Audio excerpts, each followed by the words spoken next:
Hola a todos, ¿cómo están? Mi nombre es Lesma, espero se encuentren muy bien. Yo como siempre muy contenta de poder estar un día más aquí con ustedes, muy agradecida de que me estén viendo donde quiera que se encuentren. El día de hoy tenemos un caso sucedido en Inglaterra, el de Debbie Griggs. Acompáñenme a ver todos los detalles.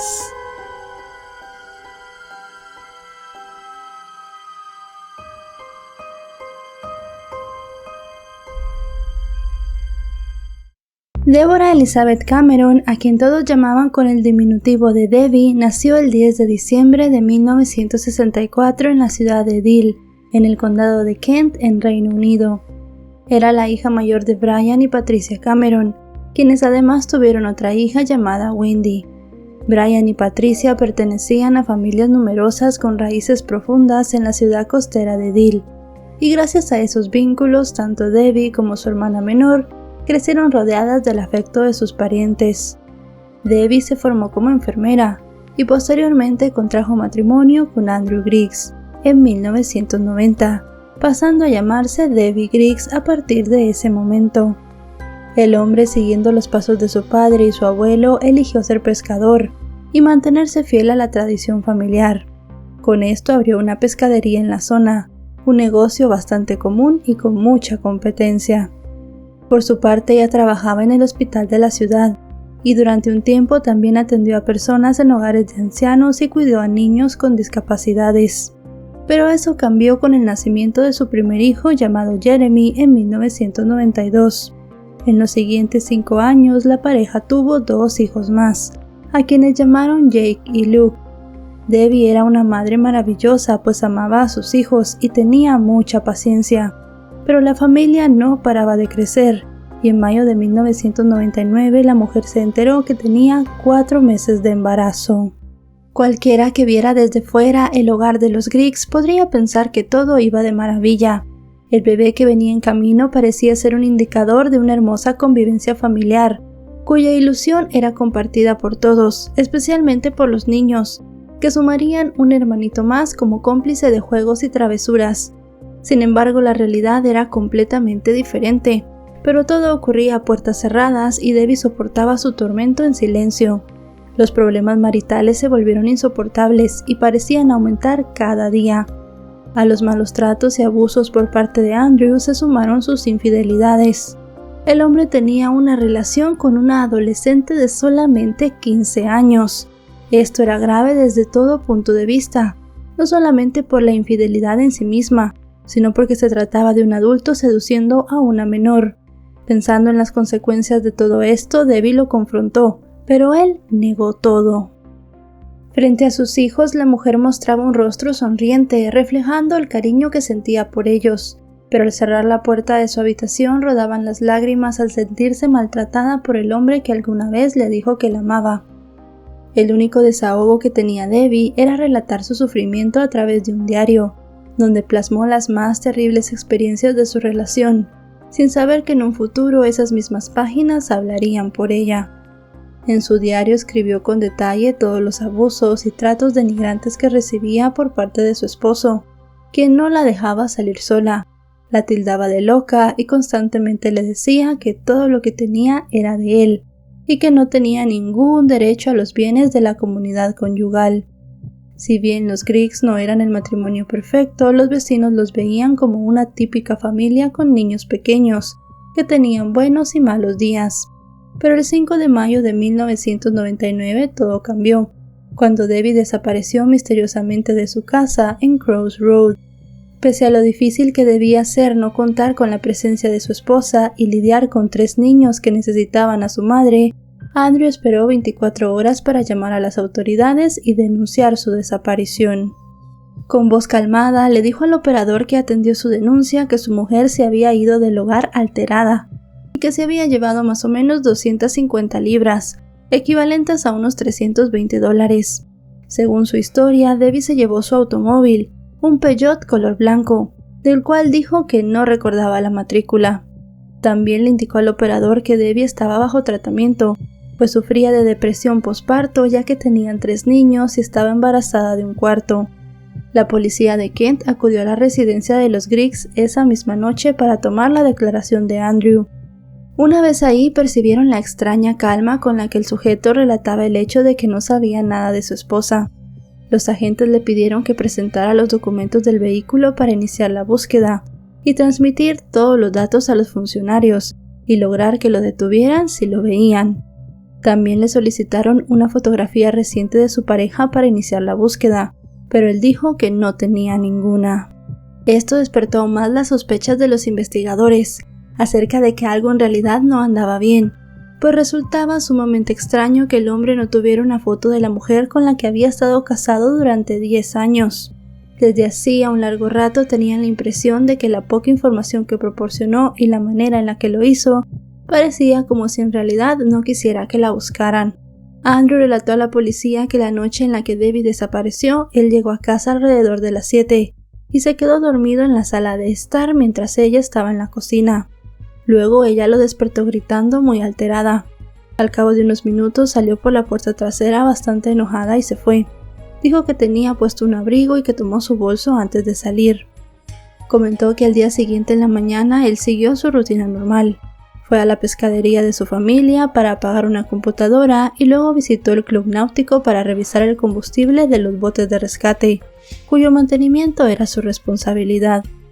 Cuando los oficiales le preguntaron por qué hizo diligencias antes de denunciar la desaparición de su esposa, señaló que no estaba demasiado preocupado, pues ella ya se había ido en ocasiones anteriores, pero siempre volvía al día siguiente. El hombre parecía tener una respuesta para todo, y se encargó de hacer ver a su esposa como una mujer temperamental, que tomaba decisiones sin razonar demasiado. Así pretendía librarse de las sospechas, y hacer ver que Debbie solo andaba por ahí en algún lado y que regresaría pronto.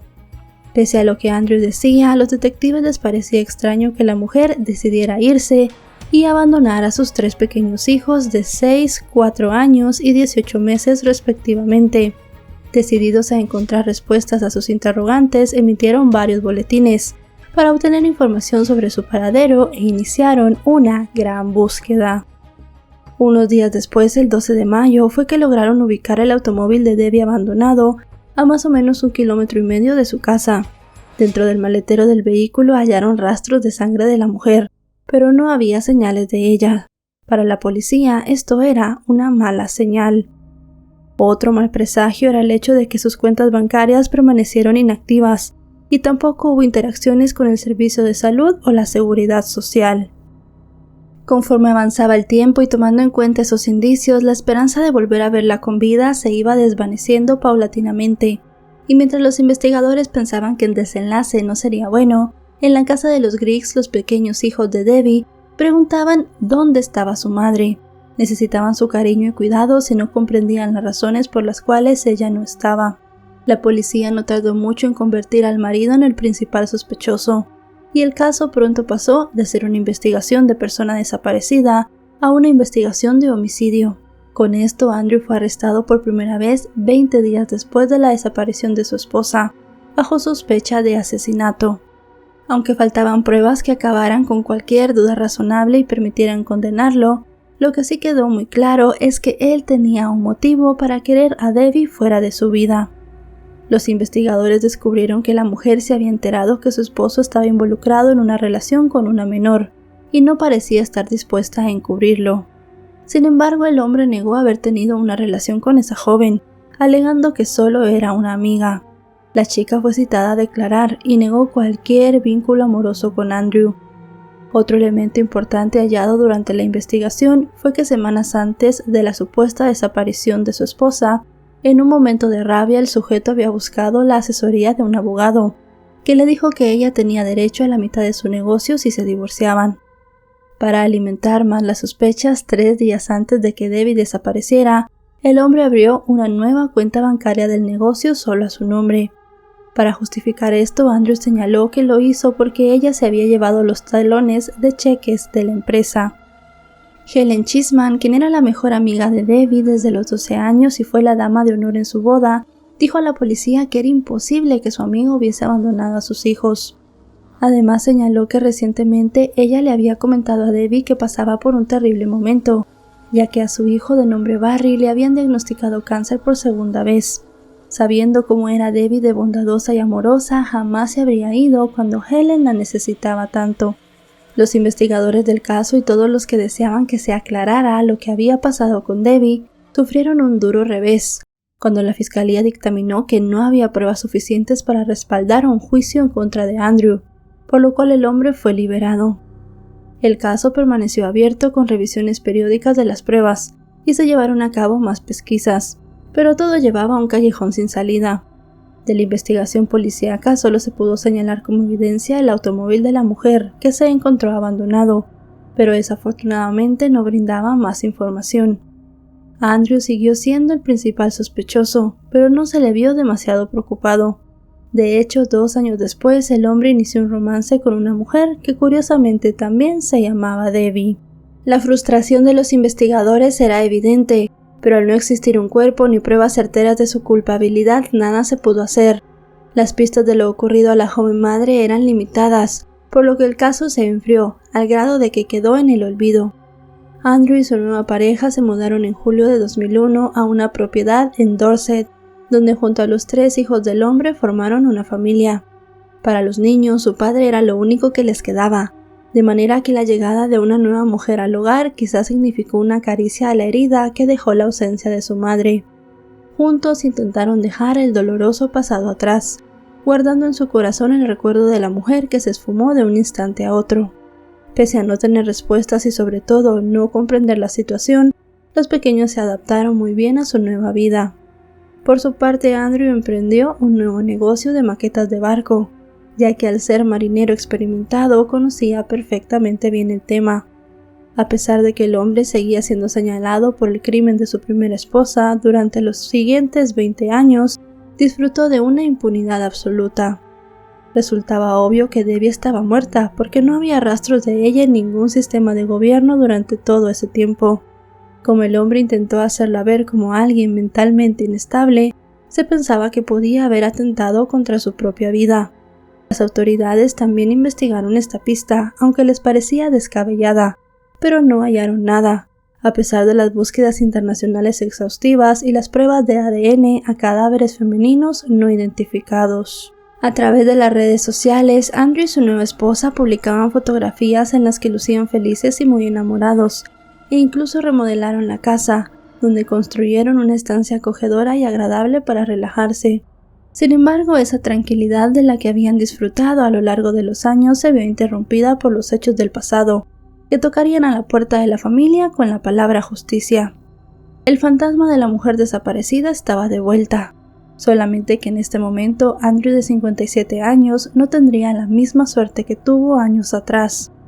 Casi 2 décadas después, los detectives de casos sin resolver de la Dirección de Delitos Graves de Kent revisaron nuevamente toda la evidencia en su contra, y a principios de 2019 el Servicio de Fiscalía de la Corona, CPS, analizó las pruebas y autorizó a formular un cargo de asesinato en contra del hombre.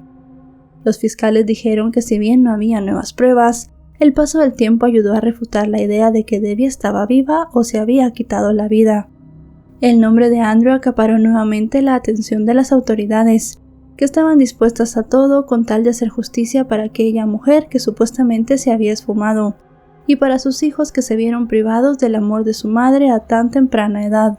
Para los nuevos investigadores no era creíble que una madre abandonara sin explicación alguna a sus hijos tan pequeños, y mucho menos resultaba convincente el argumento que se había ido por sus propios medios, sabiendo su estado avanzado de embarazo. Aparte de las pruebas que tenían inicialmente, esta vez se conocieron datos que estuvieron ocultos durante muchos años, y cuando se armó el rompecabezas se facilitó la comprensión del porqué de los hechos. Los detectives hallaron los diarios escritos por Debbie, en los cuales descubrieron los constantes maltratos a los que la mujer fue sometida durante años. Asimismo, los agentes también descubrieron que durante esa época, a la embarcación de Andrew repentinamente le desapareció una de las velas, la cual probablemente pudo usar para envolver el cuerpo sin vida de su esposa. Decididos a hurgar en el pasado hasta conseguir las claves, los investigadores entrevistaron a algunos amigos del sujeto, quienes señalaron que poco antes de que Debbie desapareciera, Andrew había comentado que deseaba que su esposa estuviera muerta, ya que no solamente interfería con su relación con la adolescente, sino que si se divorciaba de ella debía compartir la mitad del negocio familiar. Por ese entonces también hubo un cambio fundamental en uno de los testigos esenciales, la adolescente con la cual Andrew mantuvo la relación, y que cuando ocurrieron los hechos declaró a su favor. En este momento ya estaba dispuesta a decir la verdad. Para ese momento ya era toda una mujer, y afirmó que el hombre la había manipulado en su adolescencia para que le mintiera a las autoridades. Luego ratificó esa declaración ante un tribunal. La hipótesis de la fiscalía señalaba que por ser Andrew un marinero experimentado, quizás había arrojado el cuerpo de su primera esposa al mar, de donde difícilmente emergería. El fiscal superior de la corona, Nigel Pilkington, lo consideraba la persona con más razones para acabar con la vida de Debbie, por lo que fue llevado a juicio en el tribunal de la corona de Canterbury. Durante el debate, el fiscal Duncan Atkinson dijo a la corte que el acusado, un entusiasta marinero, había matado a su esposa en su casa, y luego se había deshecho del cuerpo, bien fuera enterrándolo o lanzándolo al mar. Argumentó que ocultar el paradero del cuerpo era el factor más agravante del caso. La acusación detalló que en marzo de 1999, en medio de sus dificultades matrimoniales, el acusado abrió una nueva cuenta bancaria comercial para su tienda solo a su nombre, y luego cerró la cuenta comercial conjunta el 6 de mayo, después de la desaparición de su todavía mujer en ese momento. Asimismo, el Ministerio Público leyó extractos del diario de la víctima ante el tribunal, en los que se quejaba de que su esposo la había acusado de estar enferma y loca, y que además pasaba la mayor parte de las noches fuera de la casa. También había notas en las que asentó todas las veces que le dijo que ella no tenía derecho a ninguno de los bienes de la comunidad conyugal. El fiscal le dijo al jurado que tanto Andrew como Debbie habían solicitado órdenes de restricción en un tribunal del condado a principios de 1999, cuando estuvieron separados temporalmente. Agregó que en marzo de ese año el hombre comenzó un proceso para solicitar el divorcio, pero detuvo los trámites supuestamente porque se habían reconciliado ese mismo mes. No obstante, solo había cambiado de opinión después de descubrir que su esposa tenía derecho a la mitad del negocio familiar, del cual era copropietaria. Por eso habría ideado una forma de sacarla de su vida sin tener que darle nada. La acusación indicó que días después de la desaparición de Debbie, el director de un consultorio dental llamó a Andrew para preguntar la fecha de nacimiento y otros datos de la mujer, y todas las respuestas de Andrew fueron en pasado. Según la fiscalía, esto lo hizo así porque él ya sabía que estaba muerta. El fiscal indicó que mucho antes de que Debbie desapareciera, Andrew había comenzado a hacer el trabajo preliminar, diciéndole a todos sus allegados que su esposa se estaba derrumbando debido a una fuerte depresión posparto. Para contrarrestar lo dicho por el hombre, el médico de cabecera de Debbie, Peter Schouten, subió al estrado como testigo de la fiscalía y aseguró que su paciente no había mostrado signos o síntomas de depresión en las semanas previas a su desaparición. Aclaró que ella sí había experimentado depresión posparto después de los nacimientos de sus dos primeros hijos, pero esto no ocurrió con el tercero, nacido en 1997. Dos vecinos de la pareja declararon ante la corte que vieron el auto de Debbie saliendo de la casa alrededor de las 2 de la tarde del 6 de mayo, y nuevamente ese mismo día a las 4 de la tarde, pero ella no iba al volante. Cuando le llegó el turno a la defensa de citar a sus testigos, la nueva esposa de Andrew fue una de las primeras en comparecer. En su testimonio aseguró que durante todo el tiempo que había estado con él, nunca tuvieron peleas ni insultos. Relató que fue él mismo quien le contó las acusaciones en su contra. En su cuarta cita le informó que había sido arrestado bajo sospecha de asesinar a su esposa y de agredir sexualmente a un adolescente de 15 años. Cuando se le pidió que describiera a su marido, indicó que era un caballero, un hombre cariñoso y sumamente generoso. La inspectora detective Kay Braybook también habló frente al jurado. Dijo que el acusado demostró ser un individuo insensible y manipulador, que hizo todo lo posible para destruir la reputación de su esposa. Comentó que durante 20 años él continuó con su vida, mientras la familia y amigos de Debbie lucharon por aceptar su pérdida y no habían tenido la oportunidad de enterrar su cuerpo y despedirse adecuadamente. Agregó que solo Andrew sabía cómo mató a Debbie y qué hizo con el cuerpo. En un punto de su intervención se dirigió al hombre directamente y le pidió que tuviese el coraje para hablar y permitir que aquellos que continuaban llorando con su pérdida tuvieran algún tipo de cierre. Los familiares y amigos de Debbie también hablaron en la corte, donde sostuvieron que ella nunca hubiera abandonado a sus hijos. El acusado mantuvo su inocencia y reiteró su declaración inicial, en la que aseguró que su exmujer sufría de depresión y los había abandonado a él y a sus hijos. En sus alegatos finales, el fiscal señaló que el asesinato de Debbie se había cometido para evitar, en primer lugar, el impacto financiero que hubiese tenido un divorcio, y en segundo lugar, las consecuencias judiciales que tendría para el acusado la relación ilegal que sostenía con una menor de edad. El fiscal le dijo al jurado que el sujeto había atacado a su esposa en su casa, en un momento en el que sus 3 hijos dormían, y su cuarto hijo todavía estaba en su vientre, pero que eso tampoco lo había detenido. Con todas estas evidencias, a pesar de que no había cuerpo, en octubre de 2019, el jurado declaró a Andrew culpable del asesinato de su esposa Debbie y también de ocultamiento de cadáver. La audiencia de sentencia fue fijada para un tiempo después, y en ella el padre de Debbie hizo su declaración de impacto de la víctima. Lo primero que resaltó fue que Patricia, su esposa, había fallecido a principios de 2019 con el corazón roto, sin saber en dónde estaba Debbie. Señaló que nunca entendieron cómo su hija pudo desaparecer de la nada, y que no había pasado un día sin que se preguntaran qué le había pasado y dónde estaba su cuerpo.